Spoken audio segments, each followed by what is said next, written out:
Avanzamos, nos reencontramos en mi bazar de utopías, en este dinámico planeta del Niño del Tobogán, y aquí, como siempre, nos encontramos con compañeros, con compañeras de juego, en este juego de la vida, en este juego de conocer y conocernos, que es la vida, como Ana Lacalle. Ana Lacalle, en teoría, filósofa, pero en realidad también gran escritora, una cosa no quita a la otra, y sobre todo habitante de este planeta mágico que es Hospitalet.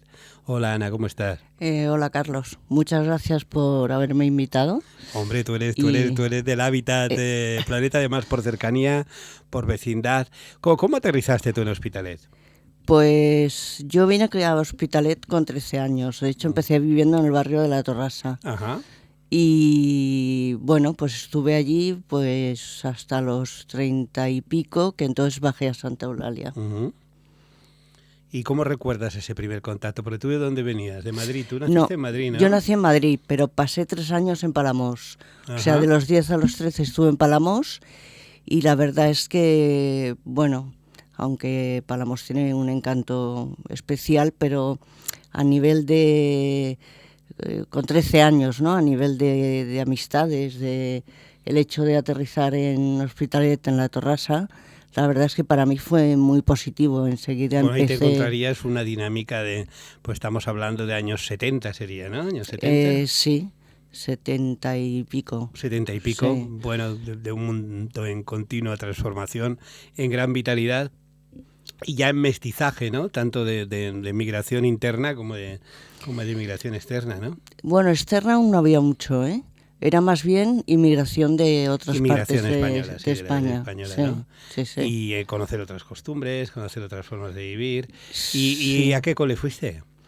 Pues a las monjas de Nuestra Señora de los Desamparados. Al lado de la... Al lado de Santiago Apóstol. Al lado de bueno, también es una parroquia muy simbólica de la dinámica social de Hospitalet. Sí, la verdad es que estuve muchos años vinculada a la parroquia, en los movimientos que había ahí, los juveniles, tanto la comisión juveniles, de fiestas, de obreros, como de... Sí. Como de asociacionismo, ¿no? Sí, estuve bastante implicada en el asociacionismo. De hecho, trabajé incluso profesionalmente durante 5 años, de los 20 a los 25, creo que fue, en un movimiento asociativo que reunía a centros de esplai de la comarca del Baix Llobregat. A ver, Hospitalet pertenece al barcelonés, pero un poco por convicción.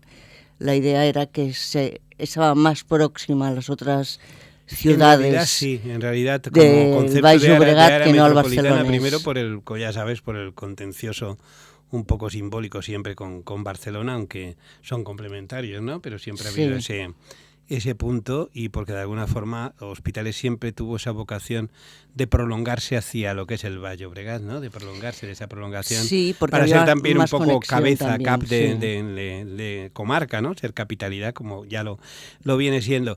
Y ese mundo adolescente, porque ya podemos hablar de mundo adolescente, ¿no? Cuando aterrizas ahí, ¿se ve reflejado en alguno de tus libros? Tanto no diré autobiográficamente, sino lo aprendido ahí, ¿no? Bueno, seguro. O sea, yo creo que mi capacidad de esfuerzo, mi tenacidad, se construyó durante aquellos años. O sea, ese valor es curioso, que viene muy pegado a la forma de ser de Hospitalet. El movimiento, ¿no?, asociativo de Hospitalet, que era muy potente y sigue pero siéndolo, muchas veces era una apuesta pues que tenías que poner mucho lo que se llamaría en bueno, la voluntariado también, ¿eh? Voluntariado, exacto. Cosas. Entonces yo creo que todo eso obviamente curtió mucho, ¿no? mi forma de ser. En el asunto. ¿Y cuándo decidiste irte hacia esos estudios, digamos, del pensamiento, de la filosofía, de todo ese tipo de trabajo? Mira, la verdad es que cuando cursaba lo que ahora sería el segundo de bachillerato, que entonces era el COU, yo creí que a mí me gustaba la literatura, que me gusta, pero creí que me gustaba la literatura y descubrí que lo que me gustaba era el contenido de las novelas. Y al cursar filosofía en segundo de bachillerato, que lo que va es al contenido de las cosas, ¿no?, pues me di cuenta de que lo que me gustaba era la filosofía. Y bueno, un poco en contra de los deseos exacto, familiares, porque donde iba yo estudiando filosofía, bueno, pues bueno. Esa canción la hemos escuchado de todas formas, siempre, ¿no? sí, pero de todas y formas, es lógica, como, es una canción lógica, ¿no? Sí, pero bueno, como también trabajaba y estudiaba, o sea que me lo pagaba yo, pues tampoco creía que tuviera demasiado... O sea, tú te metiste en la rueda laboral pronto también, ¿no? Sí, por necesidad. ¿Qué tipo de trabajos hiciste? Pues mira, antes de los 20 años daba clases particulares, o sea, era salir del instituto e ir a dar clases particulares, empalmando unas con otras, que me permitía pagarme pues libros para estudiar y tal, mis gastos. Y ya a los 20 empecé con una jornada completa, que eran 40 horas, pero podían ser 50 o las que fueran, porque dentro del movimiento asociativo ese carácter de voluntariado siempre está, aunque trabajes profesionalmente, ¿no? Y la verdad es que, bueno, lo compatibilicé con la carrera y creo que cuando más aprendí fue cuando acabé la carrera y empecé mi carrera docente, por decirlo así. Carrera docente. Pero bueno, antes de entrar en lo que es la carrera docente, ¿qué autores, qué libros, qué experiencias, qué incluso sistemas de pensamiento te llamaron la atención? Aquello que fueran como guía, como faro para... Claro, a mí en bachillerato... Cuando me decidí, por ejemplo, me sorprendió mucho el pensamiento de Kant. ¿Por qué? ¿Por qué razón? Bueno, pues por la argumentación tan consolidada, tan consistente. O sea, más que por el contenido, por la arquitectura del pensamiento. Por la arquitectura del pensamiento. Y luego también es cierto que a nivel de ética, ¿no? Esta ética universal que intentaba construir Kant, que, ¿no? Un poco... de que el humano debe ser siempre un fin en sí mismo y no un medio, creo que es algo con lo que siempre he coincidido, a pesar de que pueda discrepar de la posibilidad de que eso se dé, ¿no? En la praxis. Pero como base sólida de pensamiento es interesante en tanto en cuanto no pierde el horizonte de lo humanista, ¿no? De lo humano, de que lo importante es reconocernos como humanos de alguna forma, ¿no? Sí. Y otro autor también que recuerdo fue Sartre, porque, bueno, la idea de que la libertad ¿Qué te humana... atrajo de Sartre? ¿La parte más tirando a la angustia o la parte más...? No, en aquel momento lo que me atrajo fue la libertad. Es decir, ¿no? El hecho de que nosotros existimos y aquello que somos es un proyecto que acabamos elaborando nosotros mismos y por tanto nuestras decisiones van constituyendo de alguna manera nuestro carácter, ¿no? Nuestra manera de ser y nuestros valores y convicciones. Tenemos mucho espacio de libertad, ¿no? Sí, la verdad es que en aquel momento... Pero es curioso, ¿verdad?, que los arcanos o los iconos del pensamiento de Sartre que se han cogido, la gente se ha agarrado más, son esa especie de puertas cerradas, de espacios, cuando él sí era un filósofo de la libertad. Más que un filósofo, un creador de espacios de libertad, ¿no? Sí. Partiendo del reconocimiento de esa angustia existente, evidentemente, claro. Bueno, es que precisamente la libertad da miedo. A ver, la libertad es un abismo. Porque eres tú el que decide y por tanto las consecuencias de lo que haces... ¿Por qué tenemos tanto miedo a la felicidad? Que para mí felicidad y libertad son lo mismo, es decir, incluso en la capacidad de riesgo que se produce, ¿no? Es decir, ¿por qué tenemos tanto miedo? Bueno, aquí me estoy acordando de una obra de Erich Fromm que también en aquella época me gustó mucho. Sí. Estoy hablando en aquella época, ¿eh? Sí. Ahora mi pensamiento obviamente ha evolucionado en cosas, pero... que se llama El miedo a la libertad, de Erich Fromm, sí. Y que realmente, claro, es mucho más cómodo formar parte de una especie de masa, sí, ¿no? Sí. De grupo que está dirigido, que todo está previsto, que todo está ya apañado de alguna manera, qué tienes que pensar, cómo tienes que actuar. Parece que es un pensamiento casi placebo decir... Bueno, va ahí todo mal, soy el centro de una tragedia, no tengo suerte, soy un desheredado del destino, ¿no? Me parece que es un poco más consolador, ¿no?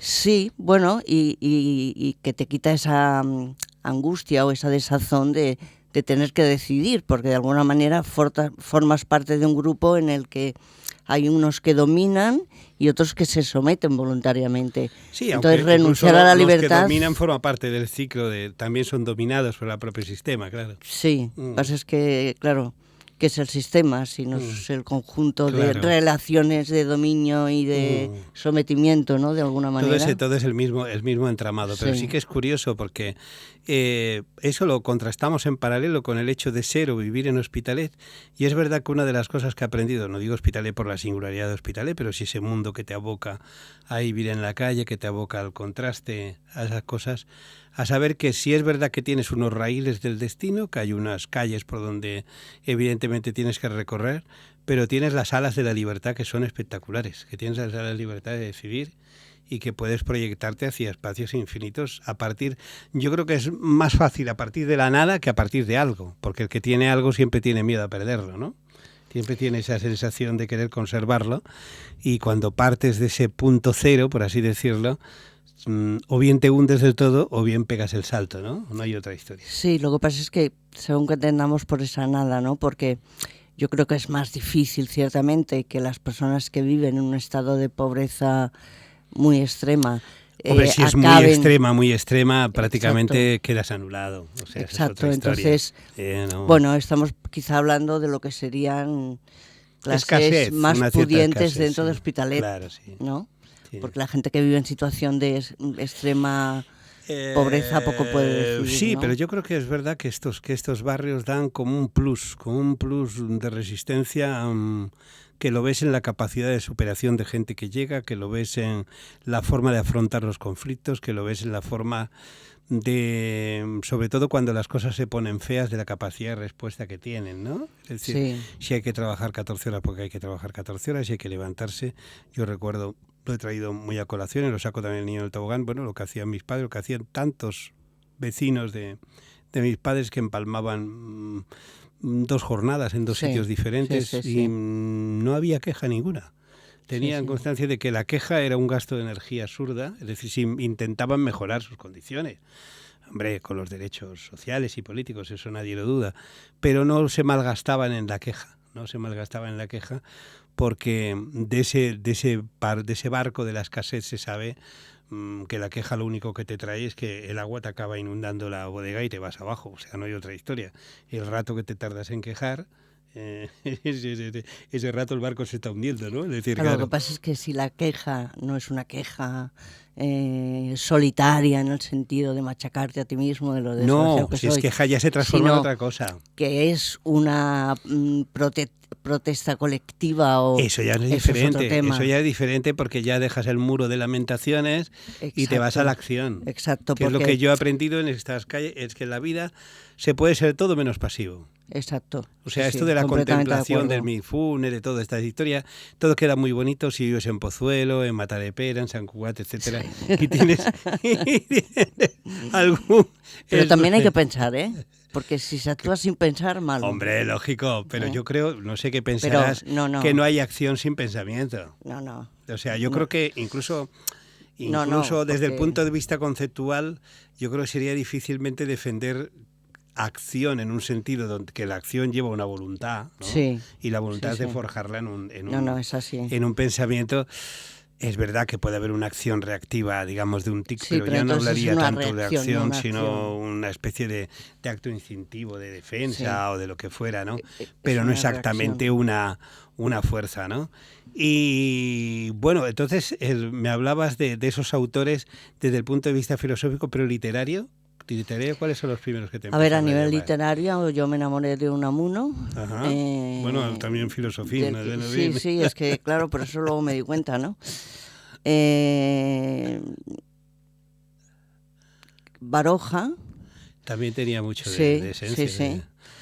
Y no recuerdo ninguno más que destacara. Baroja, quizá el árbol de la ciencia, ¿no? Bueno, el árbol de la ciencia, que es una novela, pero que en principio tiene mucha filosofía de fondo, mucha filosofía, tiene mucho contenido. Yo creo que es un libro, fíjate, de los leídos que te acuerdas que nos lo recomendaban siempre en el instituto. Yo creo que de las lecturas... Bueno, nosotros nos obligaban.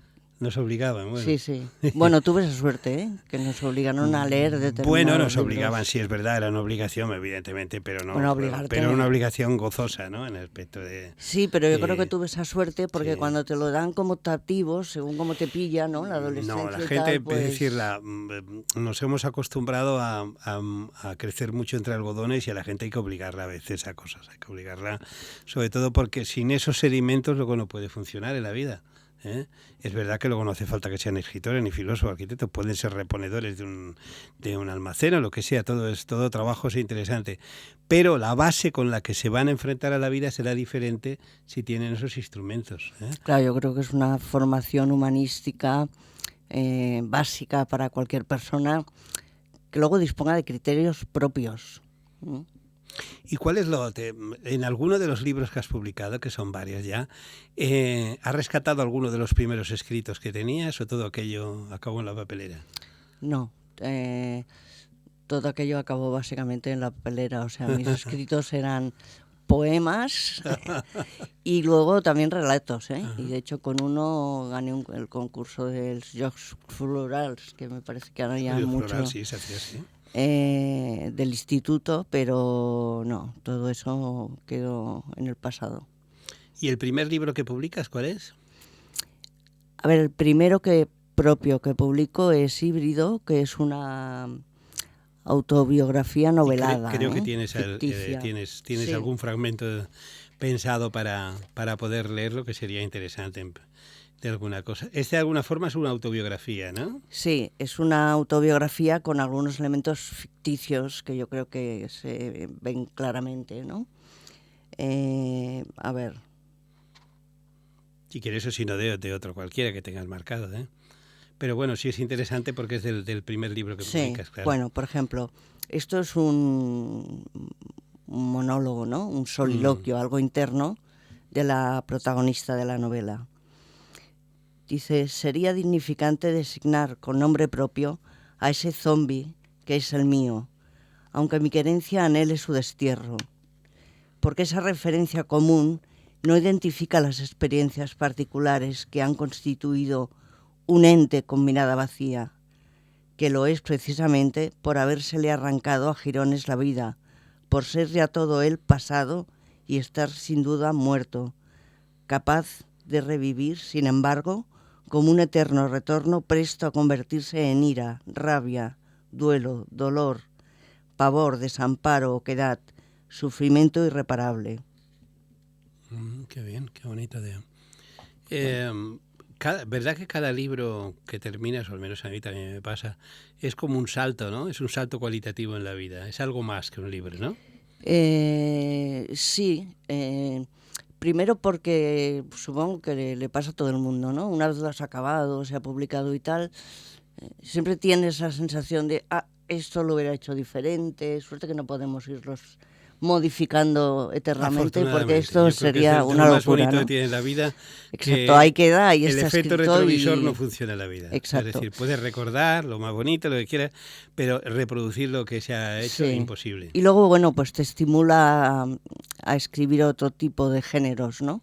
Por ejemplo, yo hasta ahora lo que he cultivado más ha sido lo que se denominaría la novela negra, intercalada con la reflexión filosófica. Y lo de la novela negra, que me tiene a mí un poco trastornado. A ver, la novela negra... ¿Cómo os da a todos por acceder a la novela? No. ¿Qué tiene de hechizo la novela negra? Mi propósito es, a través del argumento, de la intriga, del suspense que tiene la trama en la novela negra, enganchar al lector y de alguna manera hacerle pensar sobre las reflexiones filosóficas que yo voy introduciendo. Entonces, eso se ve muy claro, sobre todo en las dos últimas novelas, El mal que nos hacemos. ¿Puedes leer algo de alguna de ellas para ver, digamos, ese proceso paralelo que es muy curioso, ¿no? Esta es del mal que nos hacemos, ¿no? Sí. Sí. Es que tengo que mirar bien que lea para no hacer spoilers. Vale. A veces se apodera de mí el desánimo, me zarandea, casi me sacude, diría yo, hasta dejarme oculto en un rincón, arrebujado y hecho una piltrafa. La oscuridad se alterna con la luz en un tránsito agónico en el que creo que deliro sacudiendo escorpiones, como si fueran el preludio de una muerte inesperada, aunque acaso marcada por el fatalismo que siempre me ha acompañado. Una existencia umbría en la que solo estoy yo, porque sin luminosidad me ha abandonado hasta mi sombra. Esto es también una especie de monólogo. Es un equilibrio entre sol y sombra. Bueno, yo siempre digo que estamos muy en batalla contra las sombras, pero en realidad las sombras nos acompañan, ¿no? Forman parte de nuestra luminosidad, es en función de nuestras sombras, ¿no?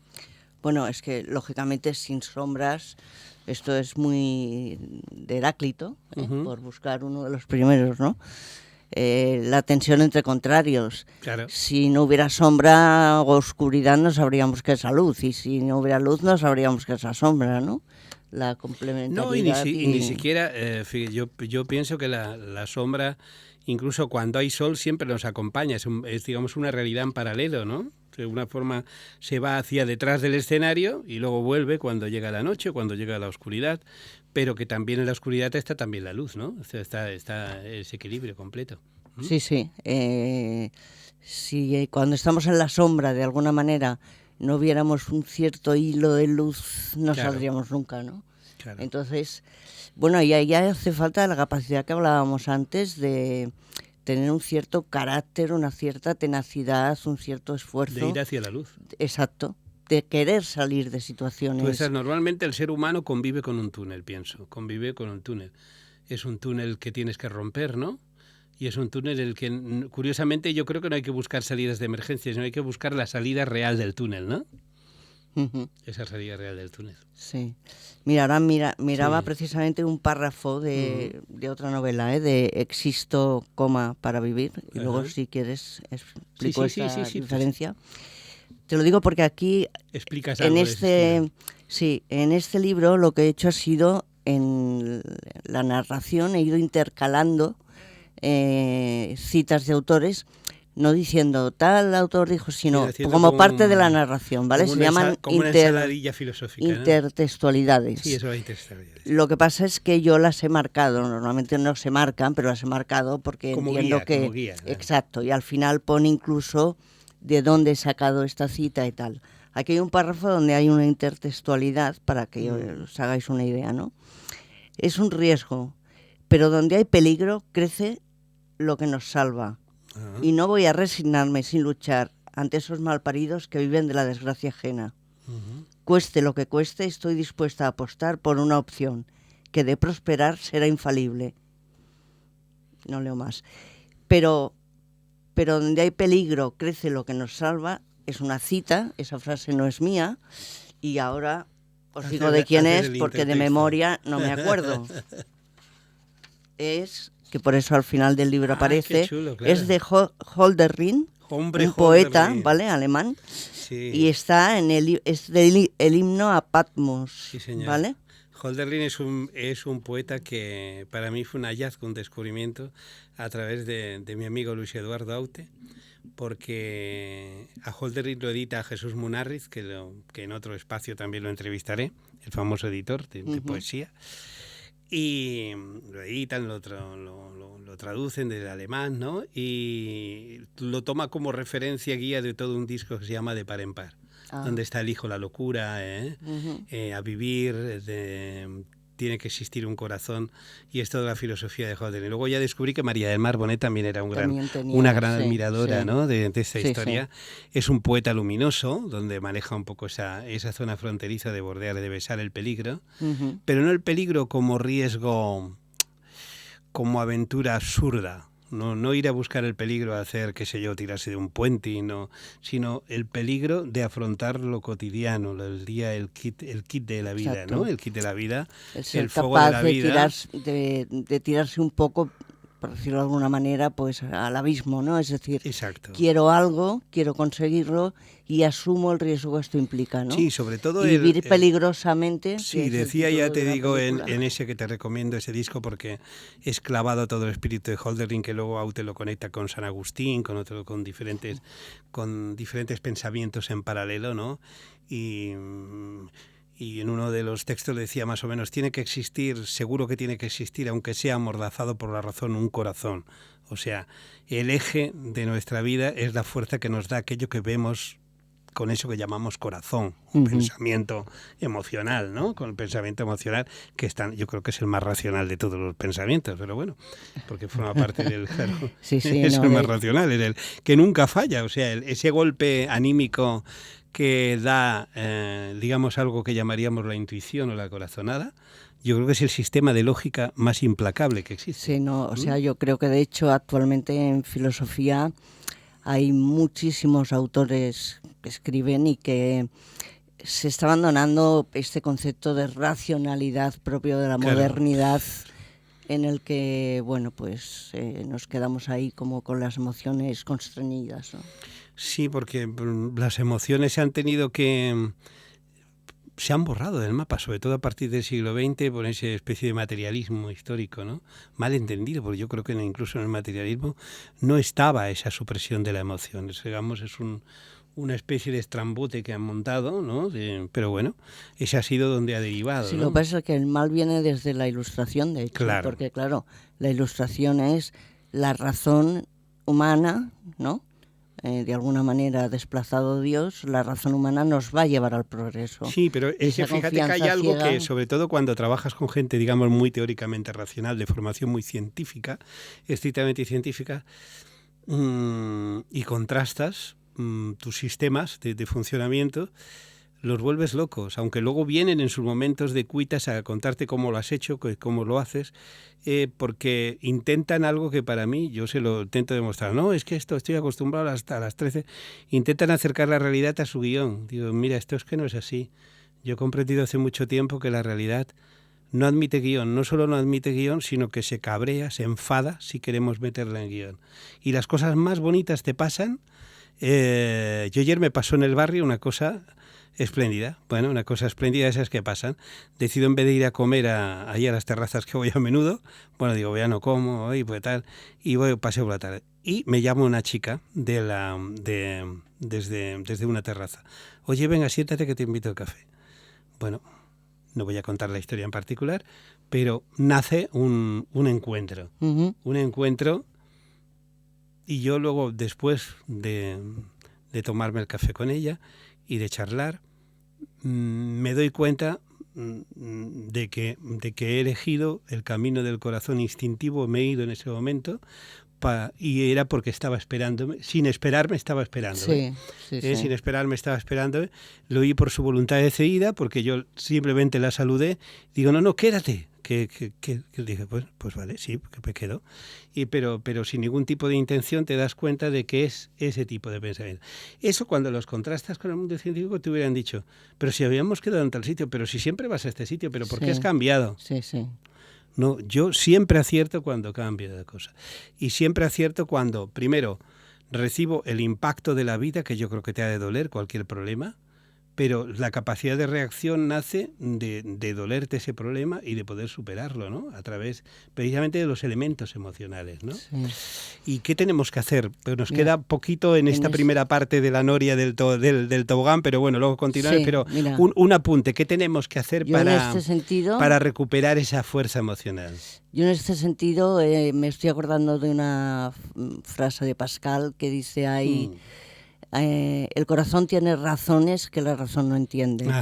Entonces yo creo que tenemos que guiarnos por el corazón, sin olvidar la reflexión, obviamente. Sí, pero va a incorporar el corazón. Hay que hacer una especie de fusión. Sí. No podemos obviar ni negar nuestras emociones, porque de hecho nos y que son lo único real, ¿eh? Sí, ahora hablaremos cuando entremos en el campo visual del niño del tobogán, hablaremos un poco de lo que nos regala ese mundo emocional, ¿no? De lo que nos regala, de esa capacidad de regalarnos. Pero antes de despedir este primer paso de que cierre el parque audio, me gustaría que leyeras algún aforismo si tienes, ¿no? Sí. Que nos da tiempo para un aforismo. Mira, me tiro por el tobogán. Sí, te tiras por el tobogán.